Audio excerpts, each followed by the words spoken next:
আসসালামু আলাইকুম, কেমন আছেন সবাই? এটা হচ্ছে আমাদের সবার স্বপ্নের বাড়ি। তো এখানে এখন পানি দিচ্ছে আব্বু। এখন কারণ এখানে পানি দিতে হবে, সকাল বিকাল আব্বু এরকম মোটর চালু করে পানি দিয়ে সব পুরো বিল্ডিংটা ভিজায় আর কি।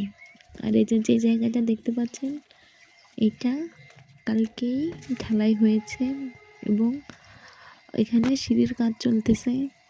তো ইনশাল্লাহ আজকেই এখানে সিঁড়ির ঢালাইটা হয়ে যাবে। রড বাঁধা তো শেষ, তো আজকে ঢালাই হবে। দেখা যাক ফাইনাল লুকটা কেমন হয়। অবশ্যই আপনাদের সাথে ফাইনাল লুকটা শেয়ার করব। আর দেখেন বর্তমান আমাদের বাড়ির কি পরিস্থিতি, সব এলোমেলো হয়ে পড়ে আছে এখানে। এই দুটা খোলা হয়নি এখনো, এই পিলারের যে গায়ে কি বলে এটা, এই যে আমাদের পুরো বাড়ি। দাঁড়াও, এই দেখেন, এদিকে আমার ছেলেটা আসার জন্য কান্না এই যে করতেছে। এই যে বাবা, এই যে এখান দিয়ে উঠাবো। এইদিকে আয়।